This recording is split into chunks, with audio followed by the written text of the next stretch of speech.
Hey everybody, Sonia Yli-Kahila with Rejuvenized Health Coaching and Nutrition.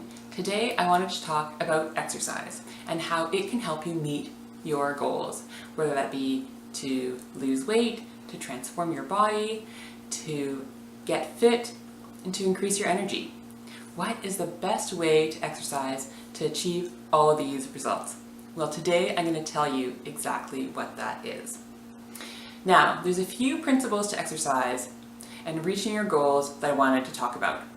First of all, when you're choosing an exercise program, many of us think, oh my goodness, if I want to lose weight, I have to go to the gym and slog it out for hours and go do those stupid cardio machines that I hate and go there and push it and push it and push it and push it, and that's how I'm going to get my result. But number one, I want to tell you is that is not the way to do it. First of all, if you exercise for too long, it can actually inhibit your goals, whether that be to lose weight, to get fit, or to increase your energy. Because when we exercise for too long, it actually starts increasing stress hormones in our body, and it increases the stress that our body then has to cope with. Exercise can be fantastic, but if we do too much, it can definitely be a stressor and weigh us down, and it can end up having you feel depleted, your energy in the tank, and not even reaching your weight loss or your body transformation goals. So instead, we don't want to exercise for longer, we want to exercise smarter. And first off, when we're choosing exercise, we want to choose something that's pleasurable. So if you're thinking about, okay, I want to incorporate more exercise into my routine to achieve my health goal, and you think about, okay, well now I'm going to have to go to the gym, I'm going to slog it out, do these machines, and you really have a negative feeling towards that exercise that you're thinking of doing, then two things are going to happen that's going to make it really hard to reach your goal. First off, you're not going to want to do it if it's something that you really don't like. If you have this negative tension towards it, it's going to be really hard to motivate yourself to even go to do it in the first place and to move your body. So it's not going to be sustainable in the long run either. How long are you going to keep doing something that you just really don't enjoy and it brings you tension? And secondly, when you're moving towards doing that exercise, if it comes surrounded by all this tension and negativity, then it's actually not going to make the exercise as successful as you want.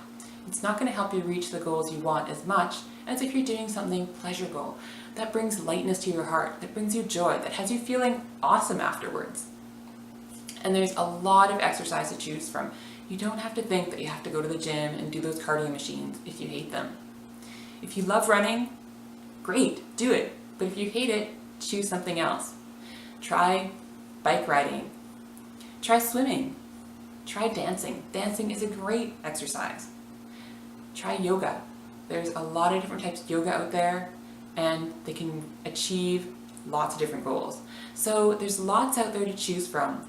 So try things out and find something you enjoy that really brings you pleasure and brings you that peace, that place of awesomeness after you finish your exercise and while you're doing it too, so that you're motivated to do it and you're excited and pumped to go have your break and get your exercise session in.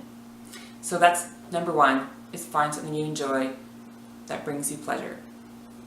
Secondly, if you really want to amp up your progress towards your goal, whether that be weight loss, transforming your body, getting toned, getting fit, or even increasing your energy, then incorporating intensity into your exercise is a great way to do it.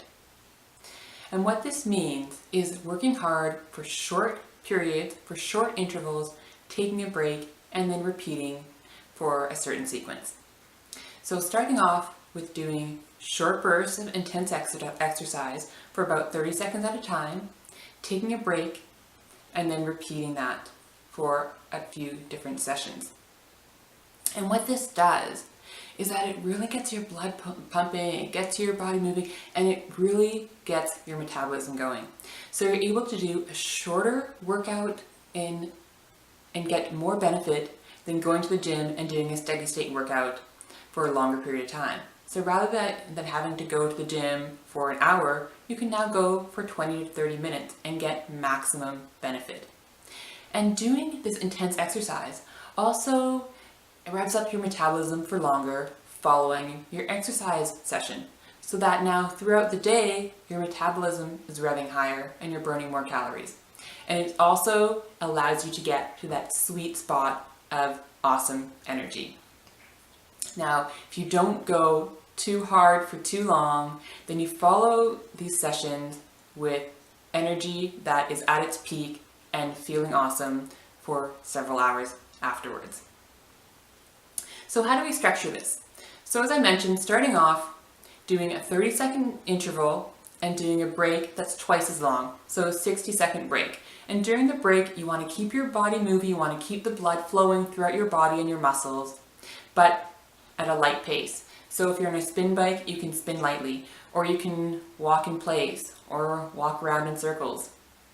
Keep the blood flowing and moving, but at the same time, your goal is to get your body under control again.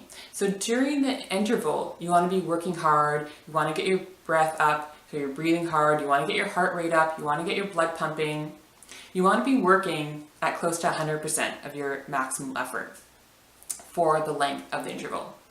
But during the break, you want to get that all under control so that your breathing is normal, relaxed, and you're ready to go again with intensity. You don't want to end your session, your interval, your break session, and be talking, so breathing really hard. If you're feeling like this at the end of your break, extend that break a little bit longer. So you have your high intensity interval, and then you have your break of light movement, and then you repeat. If you're just starting off, start with 30-second intervals, a 60-second break, and repeat 6 to 10 times with a 5-minute warm-up and a 5-minute cool down on each end of light exercise, and maybe incorporating some stretching in there if you like. So that during the interval, you're working hard, but when you finish your session, you're feeling good still. You don't want to feel the session feeling depleted. That means that you've done too much. So the goal here is to feel great and energized at the end of your exercise session. So start off 30-second intervals I mentioned, twice as long break as 60 seconds, and you can slowly start to increase the length of your interval. So maybe it goes from 30 seconds to 45 seconds to 60 seconds. Some people might want to push to 75 seconds. I wouldn't really recommend going too far beyond that, and definitely not doing that more than once a week, because it's hard to sustain a really hard effort when you go much beyond a minute. The idea is that the interval is done hard and you're really pushing and going your maximal effort during that. If you go too long, then it's harder to really maintain a high intensity. And then you take a break, and your break may be twice as long as the interval session. It may slowly decrease to about the same length of your interval session, down to half the length of your interval session. But again, keeping that same goal of during the break, you need to bring your body back under control so it's relaxed so you can go again hard during the interval session. What's the type of exercise that you can do during the interval? There are lots. You can try running up a hill, you can try running upstairs, you can do a spin bike or any other cardio machine at the gym that you like. You can also do exercises right in your own home, so you don't even have to leave the comforts of your home to do these. And again, in 20 to 30 minutes, you can have an awesome session. So at home, you can do exercises, cardio-based exercises, like step-ups, running up and down steps. You can do high knees. You can do different types of kicks. Whatever gets your heart rate pumping. You can also do plyometric type exercises, like jump squats, or jump lunges, or burpees, or muscle-based exercises, like tricep dips, push-ups, everybody's favorite. Planks are another good one. And again, doing these for 30 to 60 seconds, taking a break. You can do a sequence of a few movements in a row. You can mix it up, try different types of exercises in there. There's a lot of different ways that you can put together a session that really works well and gets your heart pumping and moves your muscles. So that's how a high intensity exercise session can look.